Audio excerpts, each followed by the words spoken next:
ఒకటి ఈ కొడితే గానీ జగన్మోహన్ రెడ్డి గారి బల్ల దిగలేదని చెప్పి అనేది మర్చిపోకుండా ఉండాలి. 40% ఓటింగు వైఎస్ఆర్ కాంగ్రెస్ పార్టీ వైపు, జగన్మోహన్ రెడ్డి గారి వైపు ఉంది అని చెప్పని మీరందరినీ మీకు తెలియజేసుకుంటున్నాను. అలాగే విజయ్ గారు చెప్పినట్టు చింతమనేని గారు గతంలో ఇష్టం వచ్చినట్టు జగన్మోహన్ రెడ్డి గారిని మా నాయకుల్ని తిట్టడం జరిగింది, బోండా ఉమా గారు తిట్టడం జరిగింది, అలాగే ఇప్పుడు ఈ హోంమంత్రి అనిత గారు తిట్టడం జరిగింది, స్వయంగా వాళ్ళ మంత్రి నారా లోకేష్ గారు మమ్మల్ని తిట్టడం జరిగింది.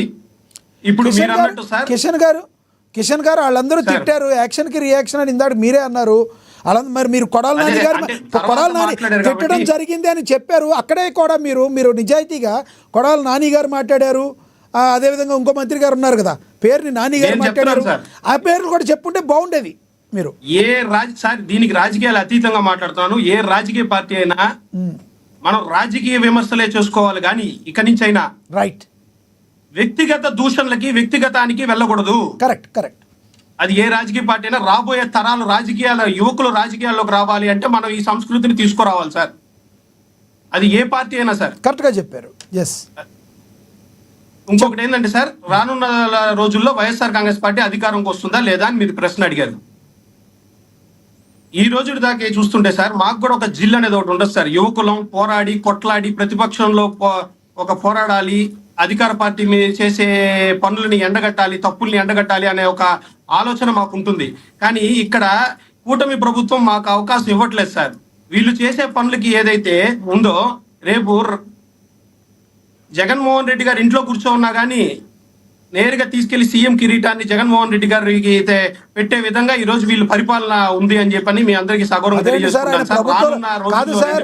ప్రభుత్వంలో ఉన్నాగా ఇంట్లోనే కూర్చొని ఉన్నారు. ఆయన ఏదో పాదయాత్ర చేస్తానంటే మీరు ఆయన మళ్ళీ ఇంట్లో కూర్చోమని చెప్తారు. నేను చెప్పేది ఏంటంటే సార్, పాదయాత్ర చేస్తారు ఆయన. ఇప్పటిదాకా 1.5 సంవత్సరంగా మేము వీళ్ళు చేసే దాడులను ఎదుర్కొంటానే ఉన్నాం కదా సార్.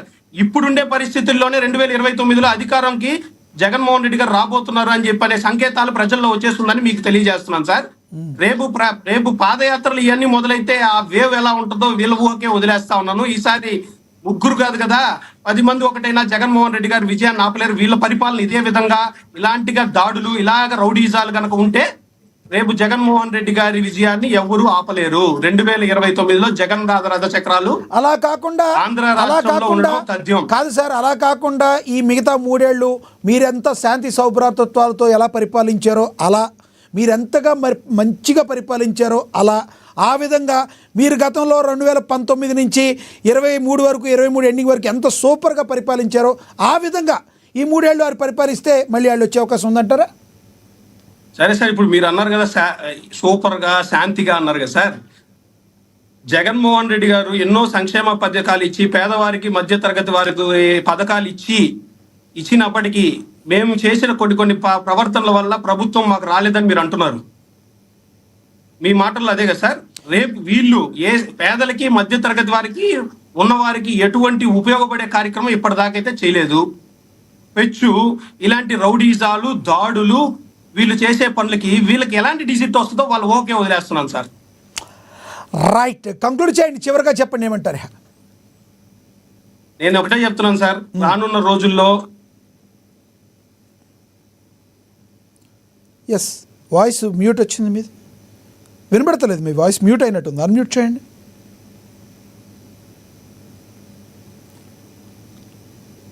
ఎస్ కృష్ణవేణి గారు కంక్లూడ్ చేయండి సార్. మీ వాయిస్ మ్యూట్ అయింది, అన్మ్యూట్ చేయండి. కిషన్ గారు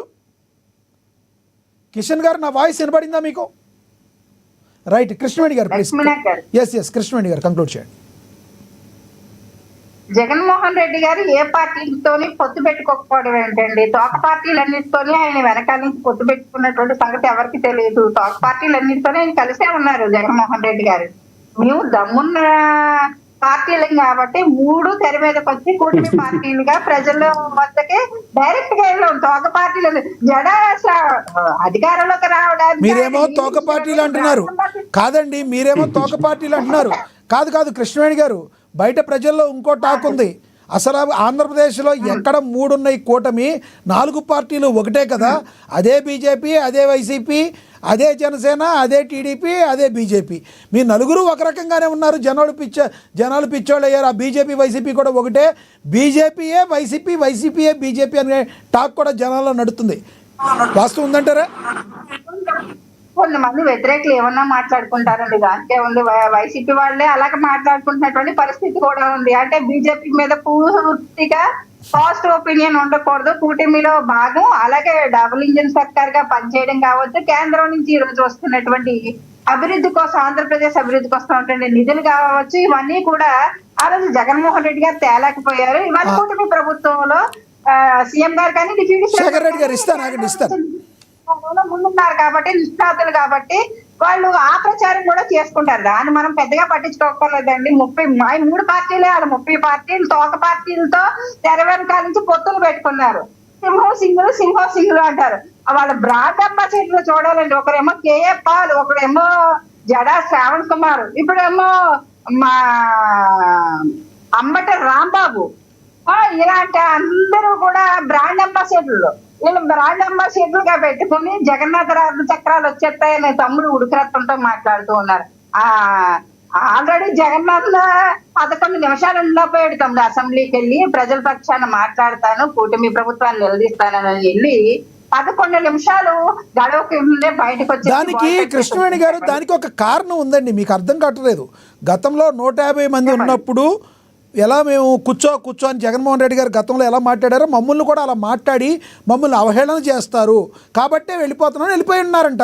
గతంలో చాలామంది వైసీపీ నేతలు చెప్పారు, వాళ్ళు 160 మంది ఉన్నారు, మాకేం వాల్యూ ఇస్తారు, గతంలో మా జగన్మోహన్ రెడ్డి గారు కూర్చో అని మాట్లాడారు, అలా మమ్మల్ని కూడా కూర్చోమంటే తల తీసుకెళ్ళి ఎక్కడ పెట్టుకోవాలి, అందుకని మేము ఉండలేకపోయామంటున్నారు. వాస్తవా? కాదండి, సంస్కారాలకి కుసంస్కారాలకి చాలా తేడా ఉంటుంది. అలాగా కుసంస్కారంతో వ్యవహరించినటువంటి వ్యక్తి జగన్మోహన్ రెడ్డి గారు. ఆ రోజు 23 మంది ఎమ్మెల్యేలతో సీఎం గారు, ఒక మాజీ సీఎం గా పనిచేసినటువంటి వ్యక్తి, అనుభవజ్ఞులైనటువంటి వ్యక్తులే చంద్రబాబు నాయుడు గారిని ఏ రకంగా ఆ రోజు జగన్మోహన్ రెడ్డి గారు పొగరుతో మాట్లాడారో చూసాం. కానీ మీరు అబ్జర్వ్ చేయొచ్చు, వీళ్ళ 11 మంది